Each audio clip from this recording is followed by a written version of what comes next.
তো রাস পূর্ণিমা উপলক্ষে গান, তাই ভগবানকে না রাখলে থাকে না মান সম্মান। তাই একদিকে ভগবান আর একদিকে ভক্ত। ভগবান হচ্ছে অনাদিরাদি প্রাণ গোবিন্দ, স্বয়ং কৃষ্ণ যিনি, আর আমি তার ভক্ত হয়ে নারদমণি।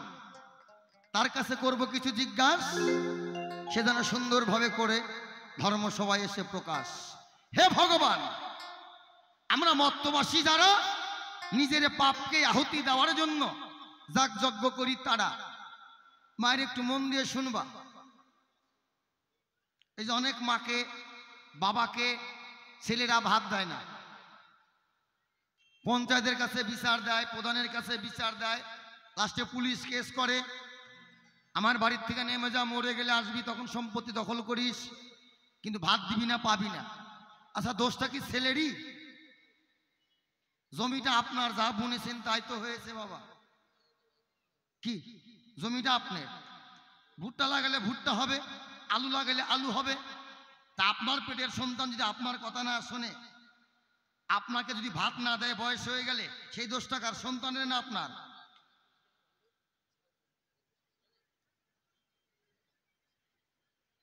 প্রত্যেকটা বাপ মার ভাগ্যে জোটে না সন্তানের খাবার খাওয়া। প্রত্যেকটা মানুষের মধ্যে কোনো ছেলের ভাগ্যে জোটে না বাপ মাকে ভাত দেয়। কারণ যেমন কর্ম করে এসেছি তেমন ফলটাই আমি পাবো। নিজে খেয়ে না খেয়ে ছেলেকে উচ্চ শিক্ষায় লেখাপড়া শিখিয়ে কলকাতা বড় শহরে চাকরি করে, ছেলে ভাত দেয় না। দোষটা কার? দোষটা ছেলের নয়, দোষটা বাবা মারই আছে। কারণ যেমন ভাবে জন্মটা দিয়েছেন ঠিক ছেলে তেমনটাই পেয়েছে। তাহলে আমরা মত্তবাসী যারা পাপকে আহুতি দেওয়ার জন্য যাগযজ্ঞ করি তারা, আপনাদের সকলেরই আছে জানা ভগবান কোনোদিন পাপ করতে পারে না।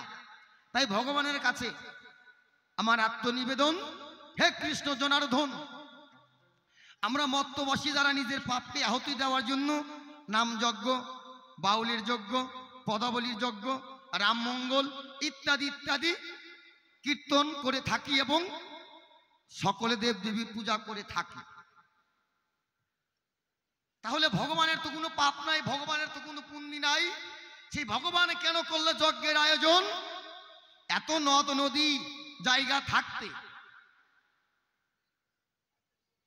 যে নদী অভিশাপ পেল, যে নদীর জল পুকুরের মূত্র সমতুল্য হয়ে গেল, যেই নদীতে কোনোদিন জোয়ার আসে না, যেই নদীর জল মানুষটা দূরে থাক, পশু পাখি স্পর্শ করে না। হে কৃষ্ণ কালো সোনা, আমি তোমার কাছে জানতে চাই, এত নদ নদী সমুদ্র সাগর থাকতে যে নদীর জল অপবিত্র,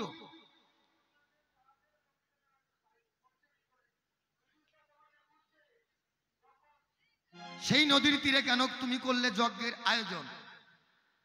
মায়েরা বাবারা শুনে যাবেন আজকে, এর আগে হয়তো শুনেছেন, মনে নাই, ভুলে গিয়েছেন, আজকে একটু ভালো করে শুনবেন। আমরা সবাই জানি ভগবানের পাপ নাই, তার সৃষ্টি এই গোটা বিশ্ব ব্রহ্মাণ্ড, তার ইশারা ছাড়া গাছের একটি পাতাও নড়ে না। তাহলে আমরা নিজের পাপকে আহুতি দেওয়ার জন্য বৈষ্ণব সেবা দেই, নামযজ্ঞ অনুষ্ঠান করি, দেবতার পূজা করি। হে দয়াল হরি, আমরা যে দেবতার পূজাই করি, ভগবান তোমার চরণে করি যজ্ঞের অর্ঘ্যদান।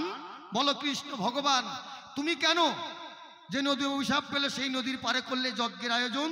সেই নদীটার নাম হচ্ছে প্রভাস নদী। তাই যেহেতু অনুষ্ঠানের শেষ দিন, আমরা যেমন বিগ্রহ মূর্তির পূজা করি, পূজার শেষ প্রান্ত হয় যজ্ঞের আয়োজন, তখনই বোঝা যায় পূজা হবে এখন সমাপন। তদ্রূপ তাই অনুষ্ঠানের আজকে শেষ দিন, তাই এই পালা প্রসঙ্গটা তুলে ধরলাম আপনাদের চরণে। তাহলে ভগবান, তার কোনো পাপ নাই, তে কেন করলে যজ্ঞের আয়োজন? এত জায়গা থাকতে যে নদীর জল মূত্র সমতুল্য হয়ে গেল, শুভ কাজ পূজা অর্চনায় চলে না। হে কৃষ্ণ কালো সোনা, সেই নদীর তীরে কেন করলে যজ্ঞের আয়োজন? এক নম্বর জিজ্ঞাসা। দুই নম্বর হচ্ছে, মাকে বাবাকে দাও নাই নিমন্ত্রণ। আমি নারদ, আমাকে বললে নারদ, স্বর্গ মর্ত্য পাতাল এই ত্রিভুবনে নিমন্ত্রণ দেওয়ার দায়িত্ব তোমার, সকলকেই নিমন্ত্রণ দিবে, কিন্তু আমার মাকে নিমন্ত্রণ দিবে না। গোকুলে তুমি যাবে না, গোকুলে গিয়ে আমার মাকে তুমি নিমন্ত্রণ দিবে না। নারদ নিমন্ত্রণের দায়িত্ব মাথায় নিয়ে চলছে হন্তদন্ত হয়ে। হঠাৎ করে ভগবানের মায়ের সঙ্গে বাবার সঙ্গে দেখা। বলছে কি ব্যাপার নারদমণি, হন্তদন্ত হয়ে কোথায় চলছো? বলছে ওই যে আপনার ছেলে ভগবান কৃষ্ণ গুণমণি, তিনি করেছে যজ্ঞের আয়োজন, সকলকেই বলেছে দিতে নিমন্ত্রণ।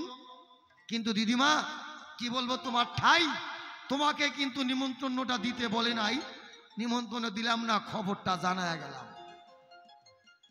তাহলে ছেলের অনুষ্ঠানে মা বাবা আসলো নয় বিনা নিমন্ত্রণে আসলো? যুবক ভাই বন্ধুরা একটু মন দিয়ে শুনবা, তোমার অনুষ্ঠানে তোমার বাবা মা যদি বিনা নিমন্ত্রণে আসে, তাই বলে তাকে কি ধরে মারবে? তুমি না মানলেও তোমার অন্য লোক দিয়ে কি মার খাওয়াবে? হে ভগবান, আমি তোমার কাছে জানতে চাই, বিনা নিমন্ত্রণে তোমার পিতা মাতা সেই যজ্ঞের স্থলে গেল, যজ্ঞে প্রবেশ করা তো দূরে থাক, ওই যজ্ঞের দারোয়ান ধরে তোমার মাকে আঘাত করলো।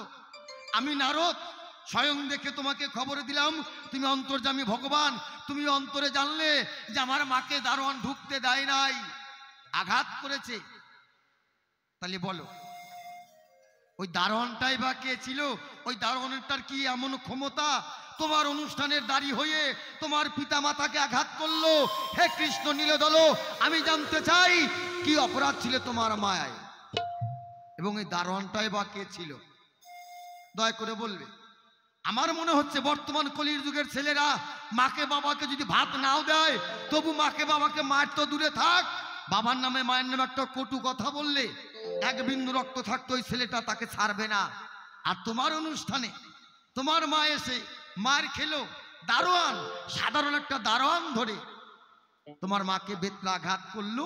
হে কৃষ্ণ নীলদল, একটু বাপের বেটার মতো জবাবটা তুমি বইলো, কি কারণে তোমার মাকে মারলো ওই গেটের দারোয়ান ধরে? ওই দারোয়ানটাই কে ছিল? আমার মনে হচ্ছে এটা তোমার কোনো পাপ পুণ্যের যজ্ঞ নয়, এটা মাকে বাবাকে মার খাওয়ানোর যজ্ঞ। তাহলে তোমার কাছে প্রশ্ন রইল দুইখানা, বাপের বেটার মতো জবাবটা দিতে যেন ভুলো না। একটা গান গাই, তারপরে ভগবানকে পাঠাই, কেমন?